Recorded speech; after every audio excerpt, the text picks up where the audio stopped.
Welcome to Global Connections with Robert Siegel, presented by the American Friends of Rabin Medical Center. Our monthly Leaders Forum addresses vital issues facing society, the economy, real estate, medicine, technology, and science. My name is Dr. Joshua Plout.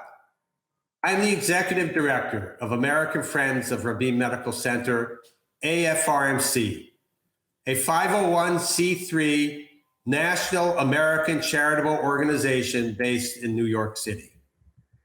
We at AFRMC represent Israel's premier hospital, Rabin Medical Center in Petah Tikva in Greater Tel Aviv, the leading institution named in honor of Prime Minister Yitzhak Rabin. The hospital is a model of coexistence, as it serves 1 million patients annually from all ethnic and religious backgrounds with the same compassionate care. Please support our mission with a donation of any amount. Join our community of friends. Donate. Visit American Friends of Rabin Medical Center online, AFRMC.org, via our website and social media outlets, on Twitter and Instagram, LinkedIn and YouTube, and on our Facebook page in our discussion group. Our host and moderator for Global Connections is Robert Siegel, former host of All Things Considered on National Public Radio for 31 years. Over the course of an hour each month, Global Connections features guests who Robert Siegel interviews as they explore together important issues in our world. Today's Global Connections topic is eating in and eating out, our changing relationship with food. Thank you to our very special guests, Mark Bittman, food author and journalist, and special advisor on food policy at Columbia University. Ruth Reichel, 6-time James Beard Awardee, former editor-in-chief of Gourmet magazine, and Mark Fachler and Monica Klausner, co-founders of Veestro. And now, Global Connections with Robert Siegel. Thank you, Josh. The past 18 months were a season of pandemic and protest, and a time of vivid inequities between Americans with 2 homes and Americans who work 2 jobs. It changed many things about everyday American life, including food, shopping, eating. Some of our least fortunate neighbors drove to food pantries and waited for hours for the gift of groceries. The better off among us turned to food shopping by home delivery and did a lot more home cooking. Most of us went months without sitting down with friends or family inside a restaurant. How much has it changed us? And how should it change the way we produce, buy, and consume, and even think about food? We have a very interesting panel that's been assembled to address those very questions and others. I hope that you'll listen and send us whatever questions you might have using the Q&A button at the bottom of your screen. Over a year ago, Ruth Reichel, the renowned chef and food writer, said this: "What this pandemic is doing is changing forever the way America eats and cooks." Reichel is a 6-time award winner, a winner of the James Beard Award. She was the last editor of Gourmet magazine, editor-in-chief, and a former New York Times restaurant critic. She has done more food writing in newspapers and books and more talking about food on public television than we have time to describe. But back to that observation she made early in the pandemic: change for sure, change for the better, change for the worse. Or Ruth Reichel, welcome to the program. Was it change that you had no way of foreseeing when you said that? I certainly had no way. First of all, I don't think any of us understood at the beginning that it was going to go on for so long. In the beginning, when restaurants started closing, people thought it would be a month or 2. As it stretched on, what everybody in America had to become aware of was how stressed our food system was. Things that we had always taken for granted, we couldn't anymore. personally, in the course of the year, I came to think that that was a really good thing. I mean, the one thing Americans have always, been confident of is that you were going to go to the stores and there would be abundance.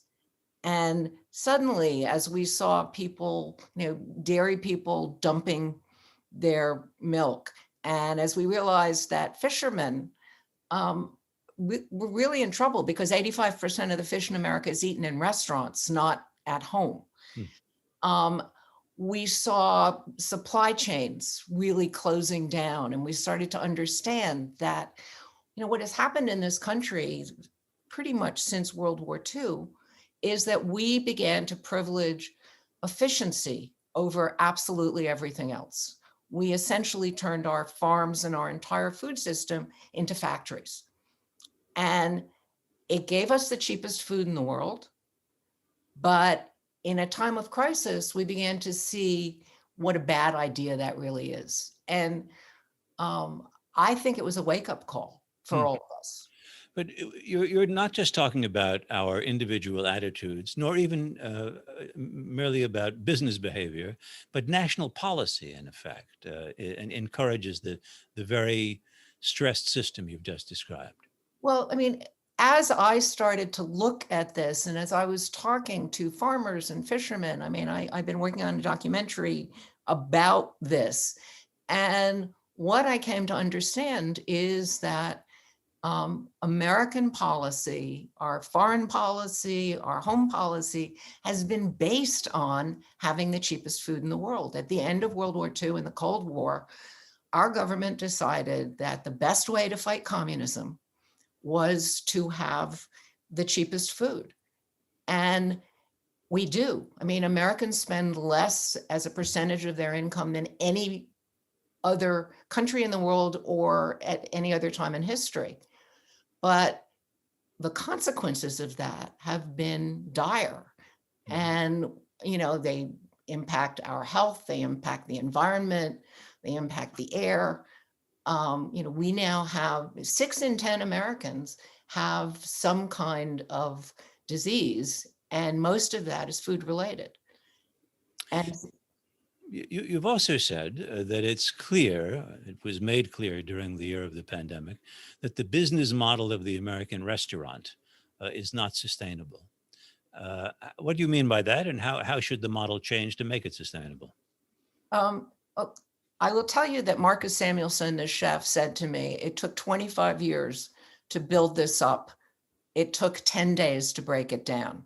Now, that right there is an indictment of the model.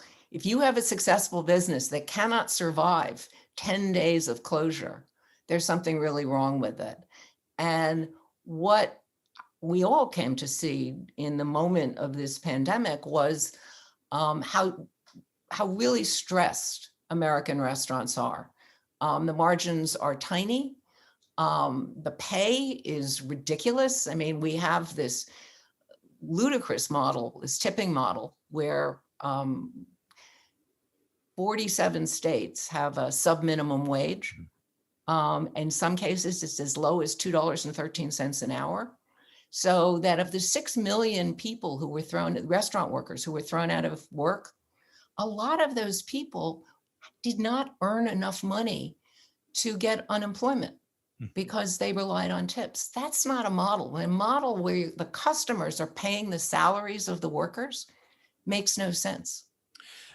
You've used the phrase, I think I did too, the American restaurant, but that covers a tremendous amount of ground. So are we speaking equally about McDonald's and Burger King, as well as restaurants that Michelin goes to rate, and family Chinese restaurants or pizzerias? No, I mean, obviously they are very different business models. And as anybody in the restaurant business will tell you, if you really want to make a lot of money, open a fast food place, because those are essentially meant to be factories. They're created to be factories. They count on economies of scale and a kind of mechanization that you do not find in small Michelin restaurants. One of the other problems with the small restaurant is that many of the people who run them consider themselves artists and not business people. But on top of that, the model for how the French restaurant model, which was widely adopted by American restaurants, is the Escoffier model, which is a French model that came out of essentially the military and is really a perfect way to create abuse. So one of the other things that happened during the pandemic. How so? When you say that, why was it a perfect way to create abuse? It is a very hierarchical model. And what happens is that the chefs who come through it have suffered at the hands of the people who trained them. Right. And they then feel it's their right to abuse everybody who works under them. I see. I mean, the sous chef is akin to the hospital intern who's told you have to work 48 hours in a row because I worked 48 hours in a row. Absolutely. Yeah. Absolutely. And, it was a model that made sense in the 19th century. It does not make sense in the 21st century. And one of the things that happened during this pandemic was the Black Lives Matter movement, the Me Too movement. And because we were all home, we all started paying attention to it and, saying, well, wait a minute, what really is happening? What is happening with those people in the fields who are not being paid fairly? I mean, is that what happens when food is this cheap? And the truth is, yes, that's what happens when food is this cheap. Well, here's the dilemma. I mean, when we talk about healthful food or humane treatment of livestock or treatment of the soil, for that matter, we eventually talk about price. And these efficiencies that have been the goal of the food industry are real. So the healthful diet, I think, is seen by many as a kind of middle-class choice that perhaps it's too expensive for the kind of people who get jobs working in restaurants. If all you're thinking about is the business of it, you have to understand how much we as taxpayers put into that business. We make choices. The government makes choices. I mean, last year, we paid farmers $50 billion in subsidies. Now, if you factor in what the real costs of the food, the cheap food that we're eating, if you factor in the health costs and so forth, it is not cheap food. And if we demanded that the government change the way they subsidize food, if we sort of looked at and said, healthy food is a right, it is not a privilege. The government needs to understand that. We could change this system. And we are spending the money. It is our decision to make. We just need to take that power. I'm now going to draw on my extremely meager experience in the food system or the food economy when I bussed tables in the Pocono Mountains during college summers. And the senior kitchen and dining room staff were up for the summer from Miami Beach, where they spent the winter working in big hotels. And they imparted all sorts of wisdom to us hotel busboys. And one of it was that everyone's making it on the drinks, that in fact, that's where the real profits are. And decades later, when I got to interview Bill Marriott, he told me that when his father ran the hot shoppies, we called them in my house, the hot shops, they made their profit on coffee. That was where they really had a good profit. And when he started a hotel chain, they made a lot of money selling alcohol, even though Bill Marriott, a practicing Mormon, drinks neither alcohol nor coffee for that matter. And it struck me in watching people order drive-by pickup food. What do we say? Drive-in? Drive-in pickup food, but from restaurants that got through by selling curbside pickup meals. That nobody was ordering a bottle of wine from those restaurants. That wasn't part of what was happening. Nobody was ordering, throw in addition to the nice meal I've just ordered, throw in a cocktail. You don't do that. And I wondered how much it hurt the restaurants to lose their to lose Well, their drink sales for a couple of in years. some states, they were allowed to sell liquor, and they are fighting very hard to be able to continue that, because that is a profit center. I mean, even the water that restaurants sell is a profit center. Yes, yeah. So yes, that hurt them enormously. But again, if you want to talk about the business model, is it really sensible for the business model to be dependent on selling liquor? I mean, it's, or in the case of fast food places, the Selling soft drinks. Yeah. the soft drinks are a huge profit center. That isn't a sensible way to run a business. In doing these panels over the past of more than a year now, we've frequently posed the question: do you think we'll ever go back to the way things were before? And in the case of this particular subject, as you would see it, that would be a disaster if we simply went back to the way things were before without thinking differently about this. It would be a disaster. I mean, if we waste this crisis, shame on us, is all I have to say. I mean, I think the more that we all understand how important our food choices are, the better the world will be. And certainly, we're seeing this the world is burning up. And that has a lot to do with food too, and the way we've chosen to farm and raise animals. Well, Ruth Reichel, thank you very much. And please stick around. Our next guests are, as I think of them, foodies in the trenches, people who actually run a food business. It's called Veestro, which is a word that combines vegan and bistro. It's Los Angeles based, but it sends plant-only meals, frozen for shipping, all across the country. Veestro's menu offers a few dozen entrees and several breakfast dishes, all of them vegan. Mark Fachler is the CEO of Veestro, which employs about 80 workers. He co-founded the company with his sister, Monica, who is in charge of marketing. And Mark and Monica join us now. He's in California, and she is in Mexico. Mark Hi, Fachler, Robert. Monica Klausner, good to see you both, and thank you for joining us today. Good to see you too. Thank you for having us. First, let me start. I'll ask you this. You should describe the reason that led you to leave another career in order to get into the vegan meal delivery service. Not an obvious choice at first. It had to do with the plants you grew up with, I gather. Yes, that's correct. Robert, Monica and I, we grew up in Costa Rica, and we grew up eating very clean, very healthy meals. And when we first got to the States, we came for college, and we were eating the typical college diet, which is a lot of fast food and cafeteria food. We quickly understood that that wasn't sustainable for us. But then, we started working, and we saw that how hard it is to prepare your own meals. So when I was in banking, I decided to research this to try to find a solution, because I needed that specific solution, and came up with the idea of preparing meals in a central kitchen and then shipping them frozen all over the country. Monica, did either of you bring any particular experience of the kitchen to this business?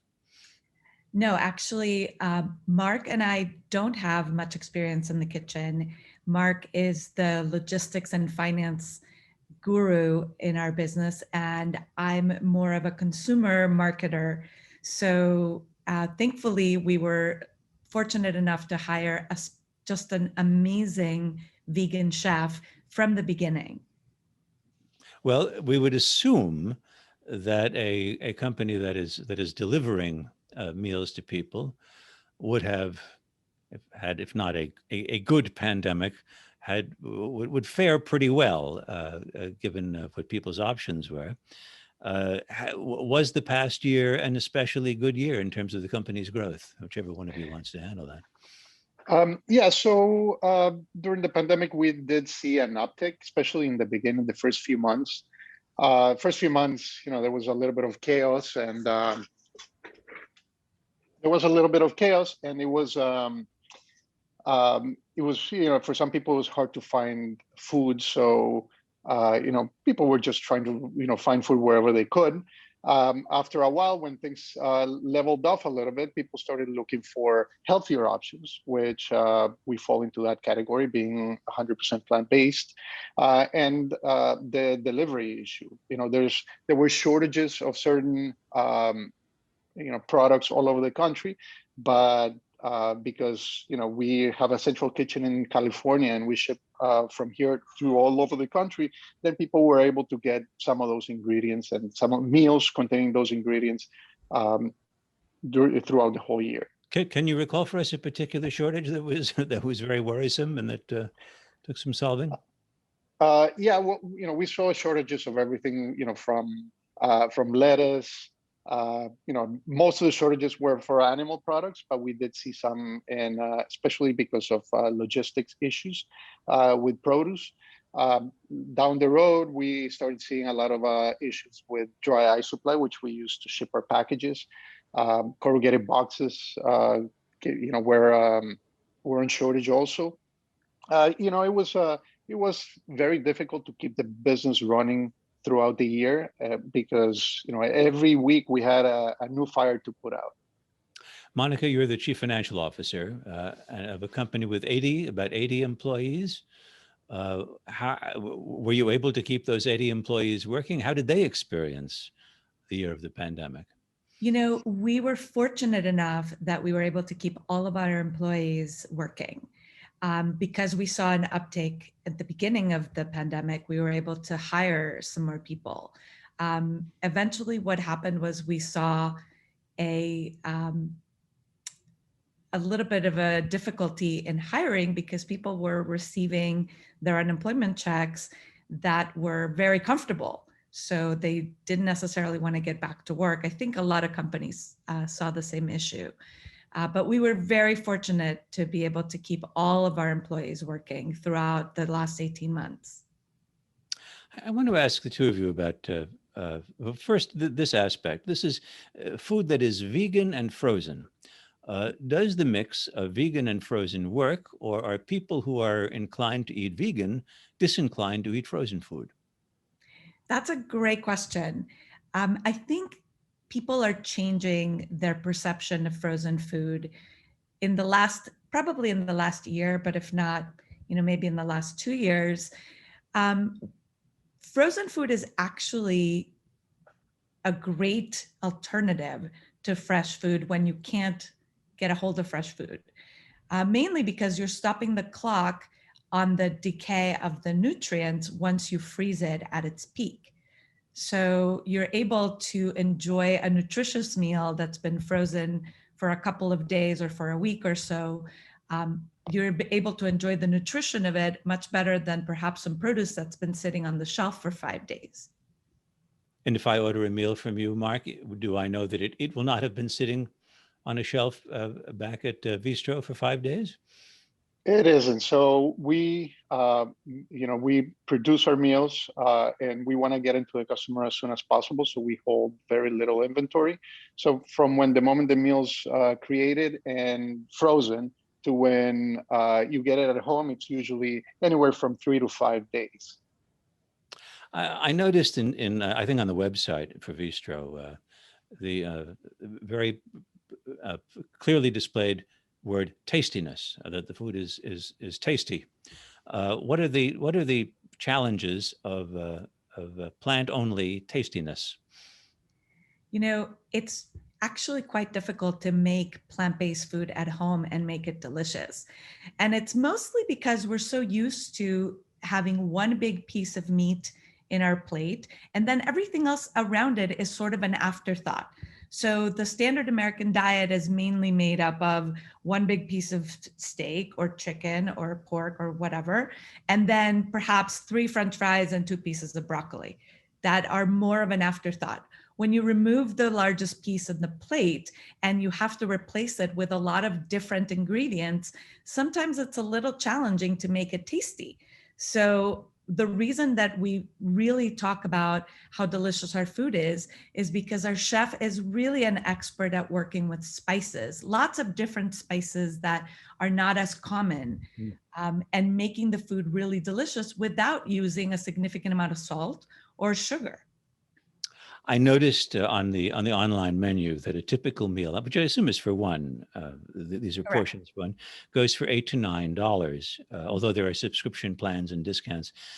Does that mean that inevitably you're marketing to higher income households, that you're looking for a niche because your pizza is just more expensive than that much non-vegan pizza? Well, it really depends. It's hard to compare because if you go to a fast food restaurant in this day and age, you're still spending $15, $17, $20 for a couple of meals. You can do the same going through Veestro. We don't necessarily market to the higher income bracket, but we do market to people who are looking for the convenience of fully prepared food that is 100% plant-based and also delicious. So we're looking for that special group of people that are looking to be healthier, but also need the convenience of it. And are willing to add to Monica's answer, you also have to consider that the price per meal includes shipping. So it's basically when you receive it at home, so you don't have to go out and get it, and then you save time by you don't have to clean, you don't have to cook, you don't have to grocery shop. We believe there's a big advantage, but the point here is that when we set out to do this, our goal was to get everybody to eat more plants. That is still the mission of this company, and we want to do it, something that is affordable for everyone in this country, not just wealthy people. I have to confess, I mean, I haven't done a lot of food journalism in my life, remarkably little, but I was struck by the way that both of you use plants. You speak of plants, that I would be more likely to hear you say fruits and vegetables or something, but clearly you've decided that the word plant is positive and is important here. Do I have that right? Yes. You got that right. Exactly. Well, when we talk about plants, we talk about produce, fruits, vegetables, but also legumes, grains, seeds, nuts. So it encompasses a lot more than just the plain fruits and veggies. That's why we say plants. Do you find that your customers are people who are already vegetarians or vegans, and you've won them over to a new source of vegan food, or that they're people who are trying vegan food for the first time? It's definitely a mix of both. I would have to say in the last year, we've gotten a lot more of we call them the veg curious. So people who are just interested in dipping their toes in the vegan world and don't really know how to do it. So they come to us, for help. So it's been a great amount of growth in interest of people wanting to eat better, eat more plants, eat healthier. When we first started the business, we were seeing about 85 to 90% of our customers were considered vegan or vegetarian. And over the years, we started seeing that percentage go down as more people started becoming more interested in this particular type of diet. And also because, us as well as our peers started advertising our products as not just vegan products. You don't have to be vegan to eat a plant-based meal. Mm-hmm. It's a choice that you can do. It's healthier for you. It's better for you. You can do it once a day. You can do it once a week. We're happy because the more plants you eat, that means that you're going to be eating less animals or animal-based products. But we should just explain here that plant-based is not a qualified statement. These are all there's no animal content here in these. Correct. In these meals that you serve, and growth of the company has been, how would you describe it?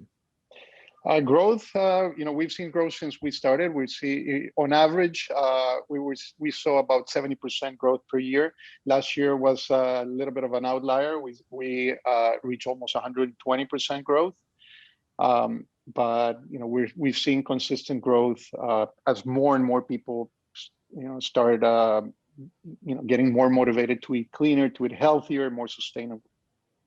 We heard from Ruth Reichel just a couple of minutes ago about how perilous the pandemic proved to so many restaurants, for sure. In terms of your business, were there times early in the pandemic, you've described some of the shortages you had to cope with, the problems of getting a handle on things. Were there times when you felt we're not going to make it? This is just an economic disaster. No, we were one of the lucky few that we didn't have to prepare for the worst. Our labor was was safe. Most of our labor had a second job, and most of them lost their second job. So they were making sure they wouldn't, they would be taken care of, and they would have this one. And we were just seeing really good sales, and and people especially needing this type of product all over the country in areas that they didn't have access to, to either organic produce or good produce in general. Well, Mark Fachler and Monica Klausner, stick with us. Our next guest, Mark Bittman, is one of the country's most popular food writers. His many books, How to Cook Everything among them, are vital references in many an American kitchen. He's won Julia Child and James Beard Awards for his food writing. He had a New York Times column for many years, and he's appeared regularly on television. And even for a while, I should add, he used to appear regularly on NPR's All Things Considered at what time.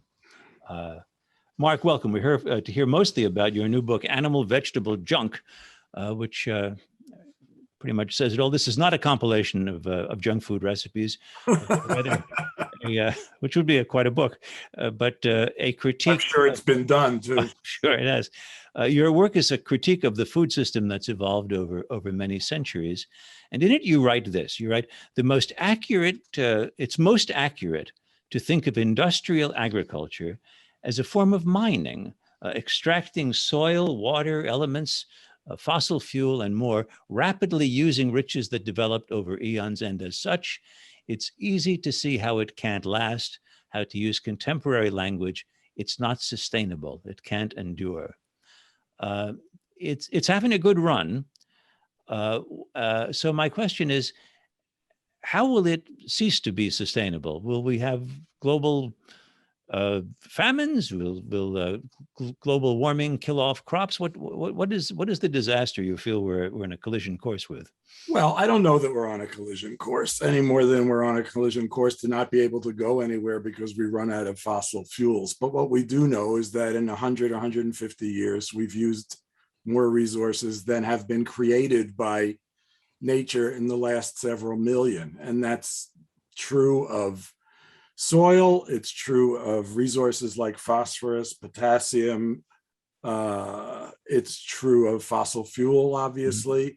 And no one knows what the future is going to bring. But when you see that things are used at not only an unreplenishable rate, but a completely unsustainable rate, and a rate was unimaginable until the 19th century, it's not hard to see that there simply isn't enough. So if you have, for example, the rest of the world wanting to eat meat the way that Americans and Australians and Western Europeans and Brazilians have eaten meat for the last 50 or 75 years, there simply aren't the resources to do that. So that means eating less meat. That means eating more fruits and vegetables.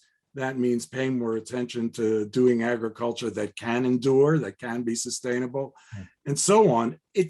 I don't think we're going to see an immediate food crisis that overnight makes us change the food system. But I think that if we read the signals, if we look at the past and look toward the future, we can act much more wisely than we're doing now. But the almost exact opposite of what you described is happening in China today, where the government is, China is buying enormous amounts of grain in order to raise livestock, in order to introduce more meat into the Chinese diet. This is the second largest economy in the world. It's a huge player, and people in China would take that as a sign of prosperity, a sign of how well, whatever else they get wrong, how well modernization is going. Not a good sign, I would say. I would say it's not a good sign. And I would say the parallels to transportation and fossil fuel are many and stark. And it's fine it's fine to say, let's cut back on fossil fuels, but let's cut back on the resources we need to do industrial agriculture. But unless we provide alternatives, then it's really not going to be possible. So it's, we can wait for a catastrophe.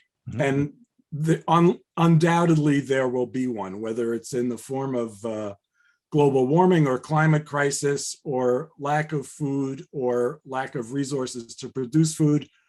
We can't say, or we can read the cards, we can look at what the situation is, and we can say it's time to start enacting legislation that will allow us to do things in a way that's more likely to let more of us not only survive, but thrive than the path that we're on now.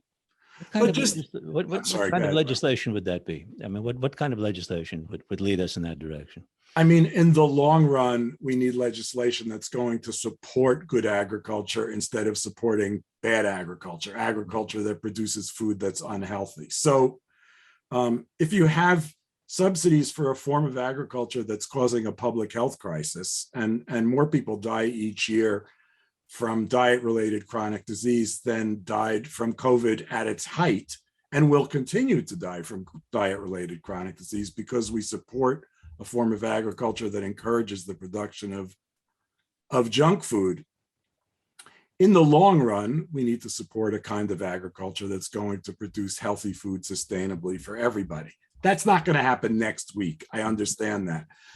There are relatively small pieces of legislation, like taking antibiotics out of routine use in the raising of animals, that could be passed next week, literally could be passed next week, were there the political will to do so. So, these aren't so much food conversations as they are, like so many other things, matters of political will, matters of policy. We can understand that if we are unwilling to challenge the profit motive as the primary mover in all of these industries are going to keep making money until they no longer do. And we don't know what that end game is. But if we want to say, let's try to figure out a way to run society so that it benefits the most people that it can while damaging the earth as little as it can, we can move in that direction. But it is a matter of political will. I want to ask you about something that you write about sugar. And I should explain to people that your book really takes on the whole idea of agriculture from the fork in the road when humans were hunter-gatherers and when they first stuck a seed in the ground, and you look at the broad sweep of history and food. You write this: neither coffee nor tea nor tobacco, all popular luxury goods, saw the same kind of growth that sugar has seen over centuries. In 1700, England's annual per capita consumption was about 5 pounds. By 1800, that had risen to close to 20 pounds, and in 1900, it was nearly 100. It topped out there globally over the centuries, though per capita annual consumption in some countries, including the US, is more than 100 pounds even now, close to 10 tablespoons per day.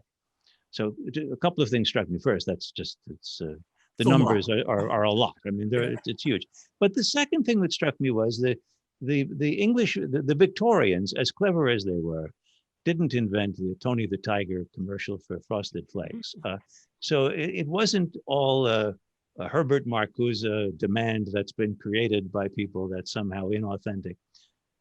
We have taste buds, and evidently people respond to sugar very, very positively. Are we just built to be our own enemies in this thing? Well, in a way we are, but one of the reason consumption increased was because supply was increasing. We are wired to eat sugar, absolutely, no question. Fruit, stone fruit, berries, and so on are all foods that we found in the wild and are all foods that are good for us. We're hardwired to eat sugar, we're hardwired to eat fat, we're hardwired to eat salt. As hunter-gatherers, those things were all precious and relatively rare. In an industrial society, beginning with the Victorians or somewhat before, they've become super abundant, beyond abundant, unlimited for many of us. So we can retrain our taste buds, but it's difficult to retrain our taste buds when Tony the Tiger is assaulting our children from the time they learn to understand whatever language they're speaking. And that marketing, that style of marketing was created, yes, not by the Victorians, but in large part by Edward Bernays, who understood propaganda and who was responsible for, in part responsible for teaching women how to smoke or encouraging women how to smoke, calling cigarettes torches of freedom. This is a cynical method of marketing that basically assaults those of us who are not that sophisticated, which includes all of us when we're children, and says, Tony the Tiger is your friend, Coca-Cola should be your beverage of choice, McDonald's is the place to eat if you want to have fun, and so on down the line. If we look at scientific marketing, which is what it is, and scientific engineering of junk food, which is what it is, and we make that the dominant food that's being marketed in the marketplace today, and in many cases, the least expensive and most accessible food, then that's what people are going to eat. It's not, it's not simply a, what do I want? We're not deciding what to eat in a vacuum. We're not deciding what to eat without outside influences. There are many. And as I said before, it's really a question of what kind of food system do we want to support? What do we want to encourage people to eat? We're currently encouraging people to eat junk food. Yeah. Tell us something encouraging. By the end of the book, you actually, you're, after writing books that made people want to cook, you've written a book that makes people, say, stick a fork in us, we're cooked. There was a hilarious book review that was titled The Cookbook Author Who Hates Food. Well, the encouraging thing is that there actually are enough calories in the world for everybody to eat and eat well. The encouraging thing is that more people are eating, fewer people are starving, let's say, than were 50 and 100 years ago. The encouraging thing is that education of, especially of women and girls, has improved in the last 50 years, so people are capable of making wiser decisions. The encouraging news is that there are several countries around the world, parts of India, Chile, Brazil, until the reign of Bolsonaro, France to some extent, where government is supporting doing agriculture right. Parts of the UN are supporting doing agriculture right. So there are encouraging signs, and the fact that we're having this conversation is an encouraging sign, because we wouldn't have been having it 5 or 10 years ago. And go ahead. No, you do observe that while change comes typically pretty slowly in the US on these points, COVID was an illustration of how the country actually, when it has a crisis, can actually move rather quickly. Well, Naomi Klein's brilliant book, and I'm sure you've interviewed her on it, Shock Doctrine, is about how whenever there is a shock to the system, the neoliberal forces try to move in and make things even more difficult for people who are trying to survive on a normal daily basis. What happened during COVID is we saw, to our surprise, I think, to some extent, we saw that government can, in fact, even badly led government can sometimes be effective in a crisis. And that maybe it takes crises in order to make the kind of change that needs to happen. My argument is there's no reason to wait for a crisis in order to start making the food system work better for more people. We can see what's wrong and we can see what can make it better. It's a matter of starting to move down that road. Mark Bittman, thank you very much. I hope you'll stick with us for another few minutes so that we can field some questions. And I'd now like to bring back Ruth Reichel, as well as Mark Fachler and Monica Klausner. Are you all with us? Here's a question that I'd like, whoever wants to answer to try. Melissa Ben Haim asks, what do you suggest everyone do, I guess as individuals, to help create a better food future? Are there actions you suggest for everyday people? Yes. I think it's really important for people to remember that eating is learned behavior. And the best thing we can do is teach our children from a very young age to make good food choices. I mean, there is a reason why American kids grow up eating Pop-Tarts and Japanese kids grow up eating rice and fish. We tell our children what is good to eat. And we need to lean into that. From Are our all- side, we Yes, believe please. that people should eat sustainably. It's extremely important. Population keeps growing, and resources are becoming scarce. So it's very important that what you eat, it's something that can be renewed, that can keep growing. That's why we recommend plants specifically, but any other products that can be that are sustainable. It's how we recommend, so that we give our children a better future. There's an implication in what Ruth said, Mark Bittman, that parents know what they ought to be telling their children to eat, but aren't for some reason. Do people know, broadly speaking? Is nutritional intelligence high in the United States, or do a lot of people not know what a healthier meal would be? I think it's pretty high. I think if you say, what is a good diet, most people will give you an answer that includes the information, lots of fruits and vegetables and other plants, fewer animal products, as little junk food as possible. That's really all you need to know to define a good diet. And I think that message is out there.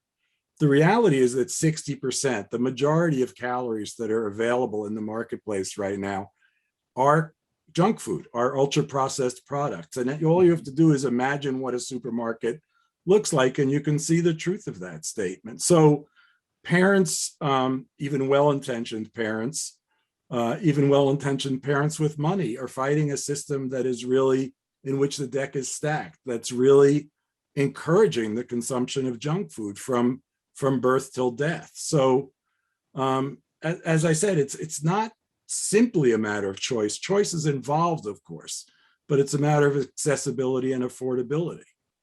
Monica Klausner, I see you nodding as Mark Bittman talks. Thoughts about what everyday people can do to address our food problems? I mean, I agree with Ruth wholeheartedly. I believe that as parents, we know what's good to feed our children.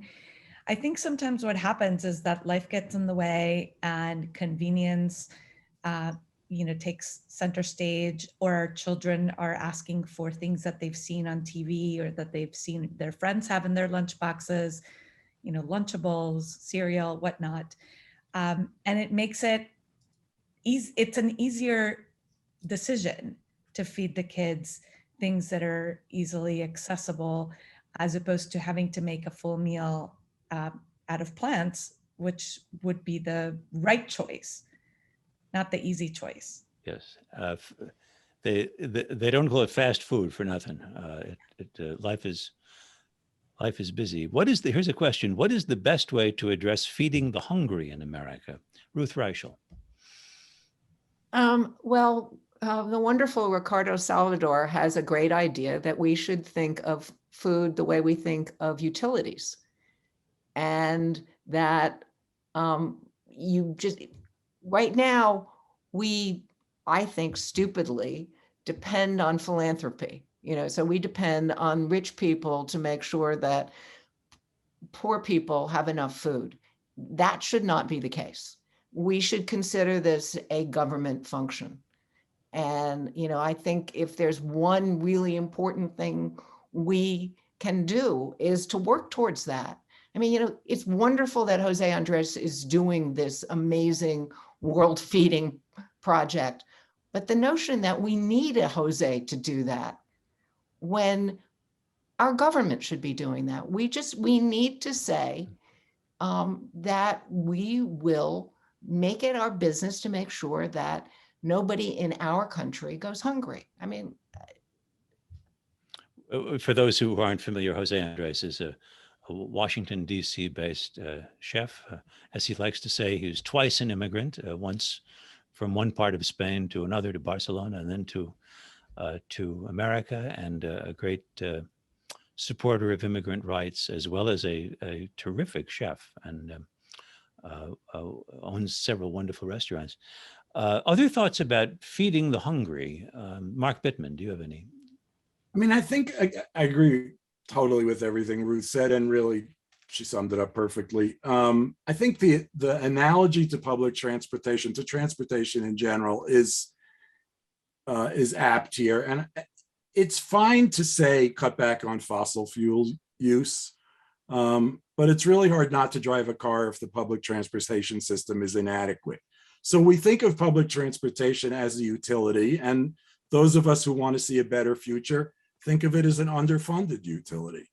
The same is true of the food system. It's fine to say eat a better diet, but until you make public policy that says we are going to make sure that every American is fed nutritious food conveniently, affordably, then it's not going to happen, because what we do, as I've said already, is we support a food system that encourages the production of junk. You can only eat what's available. Here's a question. How has global warming already impacted our eating habits? It presumes it has impacted our eating habits. What's the relationship between global warming and our diets? Who wants to try it? Ruth? Well, I mean, the most obvious one is, the onslaught of plant-based meats, foods that imitate meat, because